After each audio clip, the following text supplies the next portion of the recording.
Hi guys, welcome and welcome back to my YouTube channel. It's your girl Marlene over here.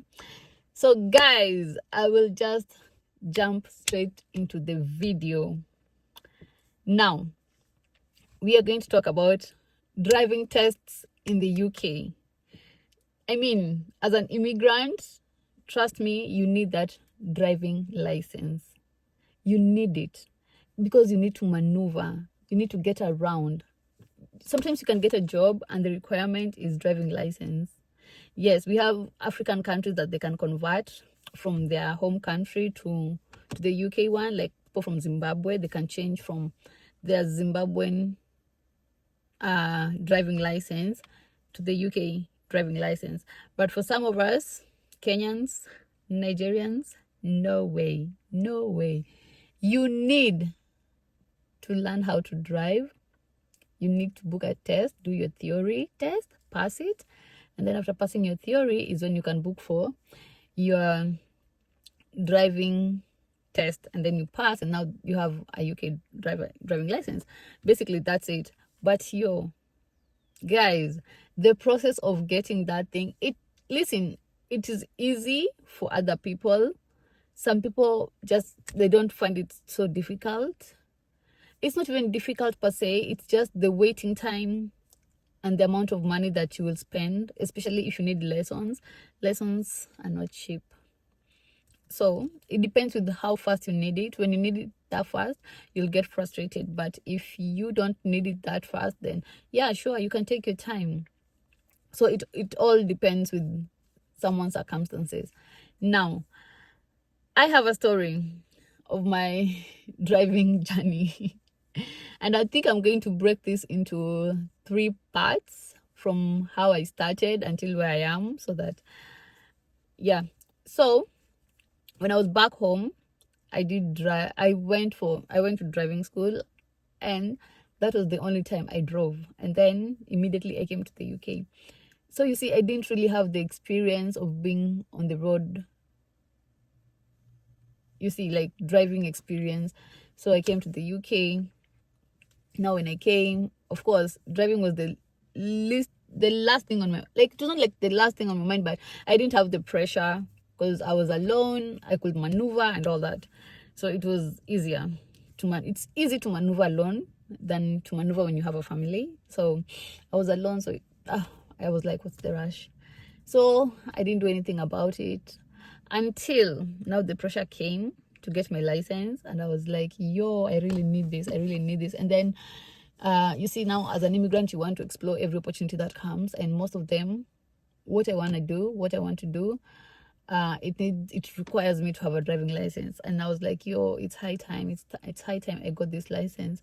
So you see, from the pressure of trying to progress your career, and then the pressure of how you're going to move, school runs, shopping, moving from one place to the other, so it was getting a little bit hectic. But now we do have a car. I do have a car, so it was easier. But then, if I'm not wrong, if I can remember correctly, I went for driving lessons. I went for my first lesson, right? And I told this instructor, it is not my first time on the wheels. Just like I've said it to you guys, there's no need for me to repeat it. So I told him what I told you, like I was in Kenya, da, da, da. So I was like, I just want to get used to being on the road. And it was like, okay, all right, cool. So we went for our first lesson, 2-hour lesson, guys. Paid £80 because it is £40 an hour. Guys, I don't know if it's just me, but I felt like that lesson was not constructive. It only drove for like 30 minutes, and I was like, how can we spend 1.5 hours just talking? And oh my goodness. And I was like, oh, maybe it's just me, I don't know.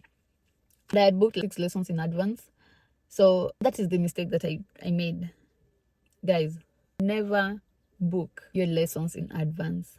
And especially if you're not sure about your schedule, do not.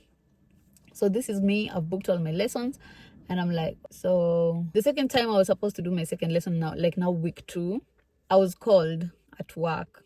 So I was like, it's fine. I'm going to tell my instructor I'll not be able to come, and then we will reschedule. And my instructor told me, yeah, it's fine, we can reschedule, but you need to like, pay for another lesson. I was like, what am I paying again? And he was like, since you didn't give him enough notice, then that's it. The money is gone like that. I was like, yo, my 80 pounds gone just like that. Like, what's happening? So from the first lesson where he spoke for 1.5 hours to this second lesson where I didn't even do the lesson and my money just disappeared or just went like that, I was demoralized. So now I have another lesson with him, because remember I had booked in advance and I didn't want to cancel. So I was like, oh, let me just go. So I went, and when I went, guys, I was not having it. And then guess what he did? We did the same thing we did on the first lesson. And I was like, yo, I can't anymore. I was like, I just can't. And that was it. And that is how I never went back to driving lessons. So what I did was, I have practiced with friends and family. People are busy, but I just needed to learn. So with the help of my friends and family who sat with me during driving and teaching me to do that, trust me, the roads here in the UK are very different from those in Kenya. Yo, if I tell you there is roundabouts after every 5 minutes drive in the UK, or even 2 minutes, I'm not lying. There are roundabouts everywhere. They have 5 different kind of crossings. Oh, it's different. So you see, like, I need somebody who has had that experience to show you around, to tell you what to do. And then with the help also, theory is very important. Theory really tells you, it really sheds so much light on so many things. Whatever you read in theory, you find it in practical. So I found that the theory also helped a lot. So what helped me was friends and family, my theory test, and YouTube. So driving instructors on YouTube, you guys are doing such an amazing job. Without those videos, some of us could not even know what to do. That basically is it. That is how my journey started about driving. I had a bad experience with my instructor, but not all of them are like that. So yeah, if you have a good instructor, go ahead and book your test.